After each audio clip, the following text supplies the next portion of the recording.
ጤና ይስጥልኝ ክቡራትና ክቡራን የዩቲዩብ ቻናል ቤተሰቦች፣ ሰበር መረጃዎች መውጣታቸውን ቀጥለዋል። አስቸኳይ ፈጣን ሰበር መረጃዎች ዩቲዩብ ላይ ሲጫኑ ቀድሞ ለእናንተ መልእክት እንዲደርሳችሁ እና ዜናዎችን በፍጥነት እንድትከታተሉ የዩቲዩብ ቻናሌን ሰብስክራይብ በማድረግ የደወል ምልክቷን መጫን አትዘንጉም። ወደ ሰበር መረጃዎች።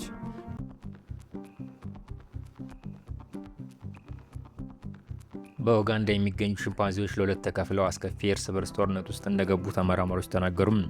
በዓለም ላይ ትልቁ የሚታወቀው የዱር ሽምፓንዚዎች ቡድን ለሁለት ተከፍለው በአስከፊ የእርስ በርስ ጦርነት ውስጥ መቆየቷን ተመራማሪዎች ገለጹ። በአንድ ወቅት በኡጋንዳ ኪቫሊ ብሔራዊ ፓርክ የሚገኘው የንጎጉ ቺምፓንዚ ማህበረሰብ ለምን ግጭት ውስጥ እንደገባ በትክክል ግልጽ ባይሆንም ከ2018 ጀምሮ ሳይንቲስቶች 17 ጭቅላዎች ጨምሮ 24 ግድያዎች መዝግበዋል። አሮን ሳንደል እነዚህ እጆችን የሚጨብጡ ቺምፓንዚዎች ነበሩ ብሏል። አሁን ግን እርስ በርስ ለመገዳደል እየሞከሩ ነው። ሳይንስ በተባለው ጆርናል ላይ የታተመው የጥናቱ ጥቃት ጥንካሬ እና የቆይታ ጊዜ የሰው ልጅ እንዴት ግጭት እንደተፈጠረበት በራሱ ላይ ሊያውቅ ይችልበታል ብለዋል። በአሜሪካ ቴክሳስ ዩኒቨርሲቲ አንትሮፖሎጂስት እና የንጎጎ ቺምፓንዚ ፕሮጀክት ተባባሪ ዳይሬክተር ሳንጀር ቺምፓንዚዎች በጣም ክልላዊ እንደሆኑና ከሌሎች ቡድኖች ጋር ጥላቻ ግንኙነት አላቸው ብለዋል። ለሳይንስ ፖድካስት የማያውቁትን የመፍራት ባህሪ ይታይባቸዋል ብሏል። ነገር ግን በበርካታ አስርተ ዓመታት ውስጥ አንዱ ወደ 200 የሚጠጉ የንጎጎ ቺምፓንዚዎች ተስማምተው እንደኖሩ ተናግረዋል። አሁን ግን ባለመግባባት ጎራ ተለያይተው እየተፋለሙ ይገኛሉ።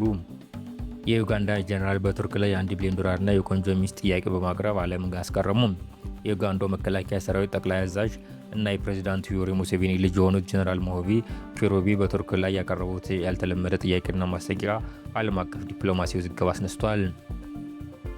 ጀነራሉ በኤክስ ገጻቸው ላይ ባሰፈሩት መልእክት ቱርክ ለኡጋንዳ $1 ቢሊዮን ካሳ እንድትከፍል የጠየቁ ሲሆን ለዚህም እንደ ምክንያት ያቀረቡት የኡጋንዳ ጦር በሶማሊያ ሰላም ለማስከበር በከፈለው መስዋዕትነት ቱርክ በኢኮኖሚ ተጠቃሚ ሆናለች የሚል መከራከሪያ ነው።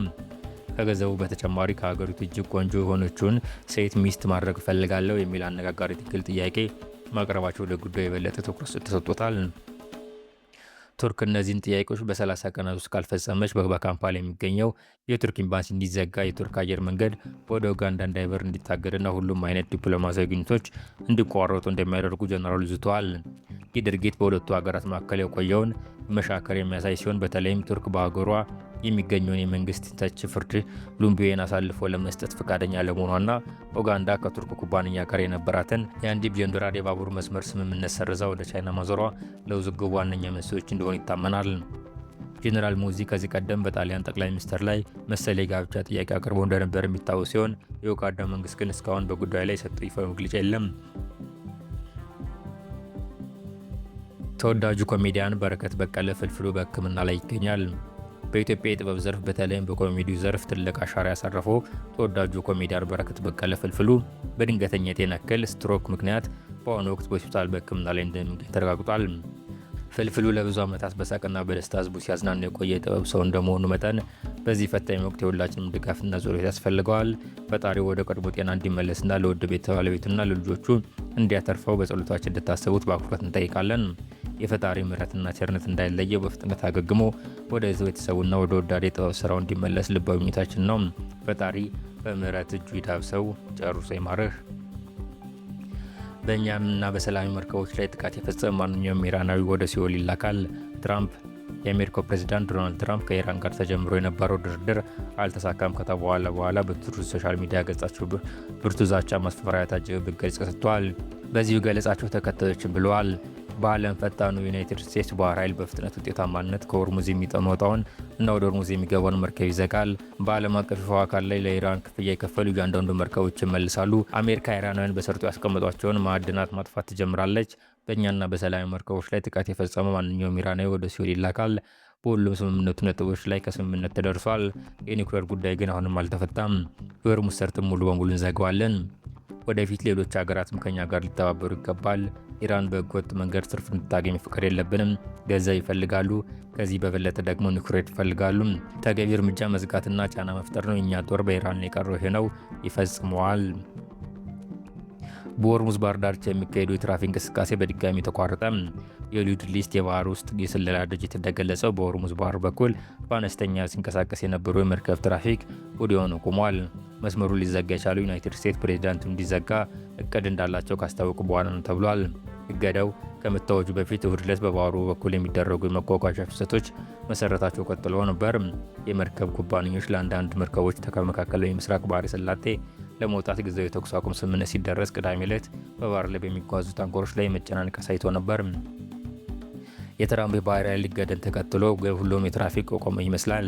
ከባህር ዳርቻ ለመውጣት የሚመስሉ ቢያንስ 2 መርከቦች ወደ ኋላ ተመልሰዋል። በሌላ በኩል በኢራን ወደ ድርድር ጠረጴዛ ስትመለስም ምንም ግድ የለኝም ካልተመለሱ ደህና ነኝ ሲሉ ትራምፕ ተናግረዋል። ኢራን በጣም መጥፎ ሁኔታ ውስጥ ነች፣ ተስፋ ቆርጣለች፣ ወታደራዊ ኃይል ተደምስሷል ሲሉ ፕሬዝዳንቱ ተደምጠዋል። ያክለውም ዩናይትድ ስቴትስ በኢራን ውስጥ በጣም ብዙ ድልድዮችን ስላፈረሰች በጣም ጥሩ አድርጋለች ብለዋል። በዚህ ወር መጀመሪያ ላይ ከኢራን 2 የአሜሪካ አየር ኃይል ወታደሮች በጣም ጥሩ በሆነ ሁኔታ ውስጥ መውጣት መቻሉን ተናግረዋል። ኢራን የተኩስ አቁም ስምምነት ተግባራዊ መሆኑን ተከትሎ በሆርሙዝ ወሽመጥ አዲስ የክፍያ ስርዓት ይፋ አድርጋለች። የኢራን ፓርላማ ብሔራዊ ደህንነትና የውጭ ጉዳይ ፖሊሲ ኮሚሽን ኃላፊ እንዳስታወቁት በወሽመጡ በኩል የሚያልፉ ሁሉም መርከቦች በአዲሱ አስተዳደርና የቁጥጥር ስርዓት መሰረት ክፍያ እንዲፈጽሙ ይጠበቅባቸዋል። ኢብራሂም አዚዚ ለሩሲያ መገናኛ ብዙሃን በሰጡት መግለጫ መንግስት በሆርሙዝ ወሽመጥና ለባህረ ሰላጤው አስተዳደርና ቁጥጥር ስርዓት መዘርጋት አለበት። በኢራን ብሔራዊ ጥቅም ላይ ተመስርቶ ለመግባት መፈለግ ማንኛውም መርከብ የጉምሩክ ክፍያ መክፈል ይኖርበታል ብለዋል። የፓርላማ አባሉ በቅርቡ በኢስላማባድ በተካሄደው የአሜሪካ ኢራን ንግግር ላይ አስተያየታቸውን የሰጡ ሲሆን ዋሽንግተን ከቴህራን ይልቅ የሰላም ስምምነት እንደሚያስፈልጋትና ኢራን አሜሪካን እንደማታምናት ገልጸዋል። ይህ ማስታወቂያ የወጣው ባለፈው ረቡዕ በአሜሪካና በኢራን መካከል ለ2 ሳምንታት የሚቆይ የተኩስ አቁም ስምምነት መደረጉ ተከትሎ ነው። አሜሪካና እስራኤል በየካቲት 21 በኢራን ግዛት ላይ ጥቃት የፈጸሙ ሲሆን ኢራን በእስራኤልና በአሜሪካ ኢላማዎች ላይ የአጸፋ እርምጃ ወስዳ ነበር። በሶማሊያ ታሪክ የመጀመሪያ የሆነው የባህር ላይ የነዳጅ ቁፋሮ ፕሮጀክት ለመጀመር የሚያስችል የቱርክ ቁፋሮ መርከብ ዓለም አቀፍ ሞቃዲሾ ወደብ መድረሱ ተገልጿል። ቻጋሪ ቤይ የተሰኘችውና የቱርክን ሰንደቅ ዓላማ ያነገበችው ይህች ግዙፍ መርከብ በሁለቱ ሀገራት መካከል በ2004 የተፈረመውን የሃይድሮካርቦን ልማት ስምምነት ተፈጻሚ ለማድረግ የወጣች ሲሆን ስምምነቱን ለቱርክ የመንግስት ነዳጅ ኩባንያ እያንዳንዳቸው 5000 ስኩዌር ኪሎ ሜትር ስፋት ያላቸው 3 የባህር ክልሎች ላይ ፍለጋና ቁፋሮ መብት ይሰጣል። በ2024 መጨረሻ ላይ በተካሄደው የሴስሚክ ጥናት መሰረት የሚከናወኑ ይህ ስራ ለሶማሊያ የመጀመሪያው የባህር ላይ ቁፋሮ ሲሆን ለቱርክ ደግሞ ከራሷ የባህር ክልል ውጭ የምታካሄደው የመጀመሪያው ጥልቅ የባህር ላይ የሚደረግ የቁፋሮ እንቅስቃሴ ነው። የቱርክ ኢነርጂ ሚኒስትር አልፓርስን ባይራክታር እና የሶማሊያ ፕሬዝዳንት ሐሰን ሼክ መሐመድ በተገኙበት በሞቃዲሾ ወደብ የክብር ስነ ስርዓት የተከናወነ ሲሆን ይህም በሁለቱ ሀገራት መካከል ያለውን ጠንካራ ወታደራዊና ኢኮኖሚያዊ ትብብር ወደ አዲስ ኃይል ልማት ምዕራፍ መሸጋገር መሆኑን ተመልክቷል።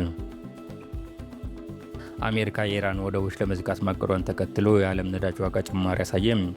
አሜሪካ ወደ ኢራን ወደቦች የሚገቡና የሚወጡ መርከቦችን ለማገድ የባህር ላይ ከበባ እንደምታደርግ ማስታወቋን ተከትሎ በዛሬው ዕለት ሰኞ ሚያዝያ 6 ቀን 2018 ዓ.ም በማለዳው የገበያ ግብይት ነዳጅ ዋጋ ጭማሪ አሳይቷል። አልጀዚራ እንደዘገበው የአሜሪካ ድፍድፍ ነዳጅ ዩኤስ ክሩድ ኦይል ዋጋ በ8 በመቶ በመጨመር በአንድ በርሜል $104.24 ደርሷል። የዓለም አቀፍ መለኪያ የሆነው የብሬንት ድፍድፍ ነዳጅ ዋጋ በ7 በመቶ ጭማሪ በማሳየት በበርሜል $102.29 ተመዝግቧል።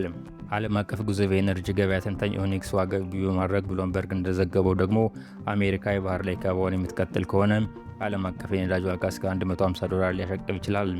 የአሜሪካና የእስራኤል ጥቃት በኢራን ላይ በየካቲት 21 ቀን 2018 ዓ.ም ከመጀመሩ በፊት በአንድ በርሜል $70 ግድም ይሸጥ የነበረው የብሬንት ነዳጅ ጦርነቱ ከተጀመረ በኋላ ከፍተኛ መዋዠቅ የታየበት ሲሆን በአንድ በርሜል እስከ $119 ደርሶ እንደነበር ይታወሳል። ባለፈው ሳምንት አርብ ሚያዝያ 3 ቀን 2018 ዓ.ም አሜሪካና ኢራን በፓኪስታን ንግግር ከማድረጋቸው በፊት ለሰኔ ወር የሚቀርብ የብሬንት ነዳጅ ዋጋ በ0.8 በመቶ ቀንሶ በበርሜል $95.20 ነበር። አብራችሁ ስለቆያችሁ አመሰግናለሁ። ዜናዎችን እዚህ ላይ ፈጸምኩ።